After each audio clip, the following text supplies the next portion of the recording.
आज हम लोग इस लेक्चर में लवण के प्रकार पढ़ेंगे। इसके पहले वाले लेक्चर में हमने आपको लवण के प्रकार का एक पढ़ा चुके थे और साथ में लवण का बनना भी आपको पढ़ा चुके थे। तो आज इस लेक्चर में लवण के प्रकार यानी टाइप्स ऑफ साल्ट पढ़ा जाएगा।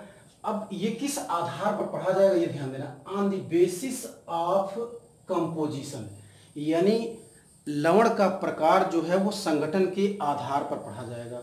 संगठन के आधार पर लवण को चार कैटेगरी में बांटा गया है। एक है सिंपल साल्ट, जिसको हिंदी में कहते हैं साधारण लवण, हिंदी में कहा जाएगा साधारण लवण। अगर इंग्लिश की बात करेंगे तो इंग्लिश में कहा जाएगा वो सिंपल साल्ट। अब सिंपल से दूसरा है डबल साल्ट। डबल साल्ट को हिंदी में कहा जाएगा द्विक लवण। अगर इंग्लिश की बात करते हैं तो डबल साल्ट कहा जाएगा, ये द्विक लवण। और तीसरा जो हो जाएगा वो साल्ट है जिसको कहते हैं कॉम्प्लेक्स साल्ट। अगर हिंदी की बात करेंगे तो आप इसको कहते हैं संकर लवण, क्या कहेंगे, संकर लवण कहा जाएगा। चौथा जो प्रकार है उसको कहते हैं मिक्स साल्ट। अगर इसकी हिंदी की बात करेंगे तो इसको हम कहेंगे मिश्रित लवण, क्या कहेंगे, मिश्रित लवण कहेंगे। अब इसको ध्यान दें, चार प्रकार के साल्ट हैं और वो किस आधार पर बांटा गया है, वो कंपोजिशन के आधार पर, लवण के संगठन के आधार पर बांटा गया। अब इसका एक एक करके डिटेल देख लिया जाए। सबसे पहले देखा है सिंपल साल्ट। सिंपल साल्ट को हिंदी में कहते हैं साधारण लवण, क्लियर है। अब इसके तीन कैटेगरी है, एक नॉर्मल साल्ट है, दूसरा एसिडिक साल्ट है, तीसरा बेसिक साल्ट है। यानी इसका मतलब क्या हुआ, सिंपल साल्ट तीन प्रकार के हैं। पहला आपका नॉर्मल साल्ट, क्लियर, दूसरा आपका एसिडिक साल्ट, क्लियर, तीसरा आपका बेसिक साल्ट। अब इन तीनों की परिभाषा देख लीजिए। यानी नॉर्मल साल्ट में ऐसे लवण है जो H+ आयन और OH- आयन दोनों देते हैं। यानी क्या कहेंगे, ऐसे लवण जो H+ आयन और OH- दोनों तरह के आयन देते हैं उसको हम दोनों तरह के आयन नहीं देते हैं उसको हम नॉर्मल साल्ट्स कहते हैं। अब इसके एग्जांपल में NaCl, KCl, MeCl2, CaCl2, NH4Cl, FeCl3, FeCl2, AlCl3, CrCl3, ये नॉर्मल साल्ट का। अगर नाम की बात है sodium chloride, potassium chloride, magnesium chloride, calcium chloride, ammonium chloride, ferric chloride, ferrous chloride, aluminium chloride, chromium chloride, ये नाम है इसका। अब फिर से एक बार मैं परिभाषा आपको बता दे रहा हूं, ऐसे लवण जो H+ और OH- आयन नहीं देते हैं, ऐसे लवण जो जलीय विलयन में H+ और OH- आयन नहीं देते हैं वो नॉर्मल साल्ट कहलाते हैं, क्लियर। अब आता है दूसरा एसिडिक साल्ट। अगर हिंदी की बात करें तो इसको अम्लीय लवण कहा जाएगा। यानी ऐसे लवण जो जलीय विलयन में H+ आयन देते हैं, यानी ऐसे लवण जो जलीय विलयन में H+ आयन देते हैं उसको हम क्या कहते हैं, एसिडिक साल्ट। एसिडिक साल्ट में सोडियम डाइहाइड्रोजन फॉस्फेट है और डाइसोडियम मोनोहाइड्रोजन फॉस्फेट है। अब यहाँ एग्जाम्पल की बात करेंगे, देखिए ये आयनित होगा तो आयनित होने के बाद 2 H+ आयन दे रहा है और ये आयनित होने के बाद 1 H+ आयन दे रहा है। इसका मतलब ये हुआ कि ये ऐसे साल्ट हैं जो H+ आयन दे रहे हैं, इसीलिए इसको हम एसिडिक कहेंगे। मैं पहले भी आपको परिभाषा बता चुका हूं कि जो H+ आयन देते हैं वो एसिड कहलाते हैं, जो OH आयन देते हैं वो बेस कहलाते हैं। इसका मतलब ये हुआ ये साल्ट तो है लेकिन किस तरह का साल्ट है, एसिडिक साल्ट है। क्यों, क्योंकि H+ आयन दे रहे हैं। ये अलग बात है कि 1 या 2 आयन देते हैं लेकिन देते तो हैं आयन, यानी जो H+ आयन देगा वो एसिडिक साल्ट कहलाएगा। ये क्लियर हुआ। जो दोनों नहीं देंगे वो नॉर्मल साल्ट्स, जो H+ आयन देगा वो एसिडिक साल्ट्स। अब तीसरा आते हैं बेसिक साल्ट। ऐसे लवण जो सिर्फ OH- आयन डोनेट करते हो, क्या करते हो, सिर्फ OH- आयन देते हो, उसको हम क्या कहते हैं, बेसिक साल्ट्स। क्या कहते हैं, बेसिक यानी क्षारीय लवण कहते हैं इसको, अम्लीय लवण।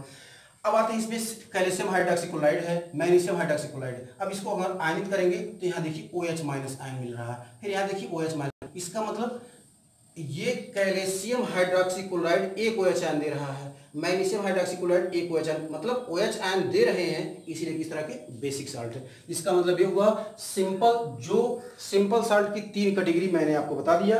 नॉर्मल साल्ट H और OH आयन दोनों नहीं देते हैं, एसिडिक साल्ट सिर्फ H+ आयन देते हैं, बेसिक साल्ट सिर्फ OH आयन देते हैं। उदाहरण और उसका एक्सप्लेनेशन मैंने बता दिया। अब आते हैं दूसरा डबल साल्ट, जिसको हिंदी में कहते हैं क्या, हिंदी में द्विक लवण और इंग्लिश में डबल साल्ट कहते हैं, क्लियर। अब आप देखिए, दो लवण की सामान्य मात्रा मिलाने से, दो लवण की सामान्य मात्रा यानी दोनों लवण डिफरेंट हो और उनकी इक्विमोलर मात्रा का मिलाया जाता है, दो लवण की सामान्य मात्रा मिलाने से जिस लवण का निर्माण होता है उसको हम डबल साल्ट, डबल मतलब होता है दो, कहते हैं। जैसे फेरस अमोनियम सल्फेट है और एक फिटकरी जिसको कहते हैं potash alum, K2SO4 × L2SO4 × 24H2। अब आप देखिए ये कैसे बना है, ये कैसे बना है। देखिए अगर पोटेशियम हाइड्रोक्साइड क्रिया कराएंगे H2SO4 से तो ये एसिड है, बेस है, इन दोनों से मिल करके जो बनेगा वो एक साल्ट है। फिर एल्युमिनियम हाइड्रोक्साइड और H2SO4 से, ये भी बेस है और एसिड है, इन दोनों को मिलाने से जो बनेगा वो Al2SO4। इन दोनों को इसकी मात्रा समान, अगर एक ग्राम इसका लिया जाए तो 1 ग्राम इसका, यानी दोनों का समान मात्रा। देखिए यहाँ तो K2SO4 मिलाया गया है और Al2SO4, इन दोनों को मिला दिया गया समान मात्रा में, तो जो बना है वो आपका एक डबल साल्ट कहलाएगा। K2SO4 × L2SO4 का होल थ्राइस × 24H2, 24H2 जल के उसमें रहेंगे। अब आते हैं फेरिक हाइड्रोक्साइड, एक बेस है फेरस हाइड्रोक्साइड, और H2SO4 एक एसिड है, दोनों को मिलाने के बाद फेरस सल्फेट, ये भी एक साल्ट बना है और पानी तो निकल जाएगा। फिर NH4OH बेस है और ये एसिड है, इससे भी अमोनियम सल्फेट। अब इन दोनों की मात्रा को मिला दिया गया, ध्यान से देखें, दोनों की मात्रा को यहाँ मिला करके इसकी मात्रा और इसकी मिलाने के बाद जो बना है ये है फेरस अमोनियम सल्फेट। इसको कहते हैं मोहर साल्ट। मैं एक बार भी लिख दूं, आपका फेरस अमोनियम साल्ट को मोहर साल्ट कहते हैं, MOHARS, मोहर साल्ट कहते हैं। इसको याद रखिए, बहुत पूछा गया कॉम्पिटिटिव एग्जाम में। तो दो तरह का लवण, ये डबल साल्ट का मतलब हुआ जो दो तरह के लवण का समान मात्रा मिलाने से बनता है उसको हम डबल साल्ट कहते हैं। डबल साल्ट के एग्जाम्पल में फेरस अमोनियम सल्फेट है और ये फिटकरी है एलम। फिटकरी एक सेविंग के रूप में यूज करते हैं, अर्थात एंटीबैक्टीरियल है। फिलहाल उसको हम डिटेल में बाद में पढ़ाएंगे। अब यहाँ पर इस डबल साल्ट का लक्षण देखिए। लक्षण में इनका अस्तित्व ठोस एवं द्रव दोनों अवस्थाओं में होता है। इनका अस्तित्व ठोस एवं द्रव दोनों अवस्थाओं में होता है। साथ में जिस आयन से मिलकर बने होते हैं उन सभी आयनों का एक परीक्षण देते हैं। अब इस बात को हम आपको बता दें कि किस आयन का परीक्षण देते हैं। जैसे एग्जाम्पल के तौर पे अगर ये फेरस अमोनियम सल्फेट है, NH4 का होल ट्वाइस × SO4 × FeSO4, ये फेरस अमोनियम सल्फेट है। ये अगर हम इसको आयनित करेंगे तो ये बन जाएगा 2NH4 अमोनियम आयन बन जाएगा, प्लस SO4 डबल माइनस बनेगा, प्लस आयरन डबल प्लस बनेगा, प्लस SO4 माइनस माइनस बनेगा। ठीक, यानी ये डबल साल्ट इस आयन का भी परीक्षण देता है, सल्फेट आयन का भी परीक्षण देता है, फेरस आयन का भी देता है और इन चारों आयनों का परीक्षण देता है। क्लियर, यानी जिस आयन, यानी ये जो है इन चारों आयनों से मिलकर बना था, इन सभी आयनों का परीक्षण देता है। लेकिन आगे वाले में जब आएंगे जिसको हम कहेंगे कौन सा, कॉम्प्लेक्स साल्ट, क्या कहेंगे, कॉम्प्लेक्स साल्ट कहेंगे, जिसको संकर लवण।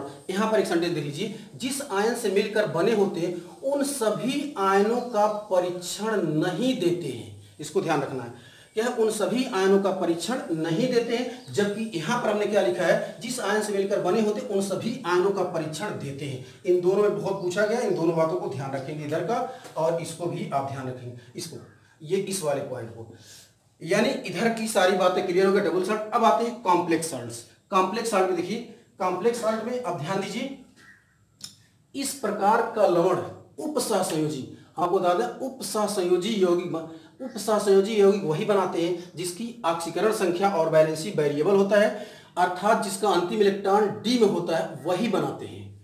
इसलिए आप ध्यान रखेंगे सभी डी ब्लॉक के एलिमेंट ही उपसहसंयोजी यौगिक बनाते हैं, बाकी सारे नहीं बनाते। अब यहां पर देखें एग्जाम्पल में, तो इसका नाम है हेक्सापोटेशियम फेरोसाइनाइड है, और यानी इसका है कॉपर अमोनियम सल्फेट है। ये सब किस तरह के साल्ट है, कॉम्प्लेक्स साल्ट है।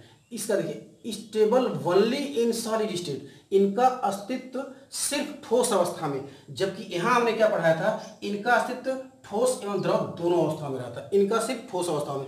और जिस आयन से मिलकर बने होते उन सभी आयनों का परीक्षण नहीं देते हैं। ये दोनों अंतर है, बाकी डिटेल हमने इसको बता दिया आपको। जैसे ये इस आयन का परीक्षण नहीं देंगे, यानी इसका परीक्षण देंगे और इसका देंगे, लेकिन ये CN- आयन का परीक्षण ये नहीं देंगे। लेकिन इसमें ऐसा नहीं था, इसमें सभी आयन का परीक्षण दे रहे थे। अब एक लास्ट में आता है, चौथे नंबर में मिक्स्ड साल्ट आता है। क्या आता है, मिक्स्ड, MIXED, मिक्स्ड मतलब होता है मिश्रित। ये चौथे प्रकार का साल्ट है, क्या है, मिक्स्ड साल्ट। इसको हिंदी में कहते हैं मिश्रित लवण कहते हैं। क्या कहते हैं, मिश्रित लवण। अब आप मिश्रित लवण में ध्यान दीजिए, इस प्रकार के लवण में एक से अधिक प्रकार के आयन पाए जाते हैं। आयन पाए जाते हैं। क्या पाए जाते हैं? एक से अधिक प्रकार के आयन पाए जाते हैं। एग्जाम्पल के रूप में हम एग्जाम्पल उसका यहां लिख देते हैं। एग्जाम्पल में आपका हो जाएगा Na2KSO4, ये हो सकता है Na2KPO4। अब आप देखिए ये मिश्रित लवण किस आधार पे हुए?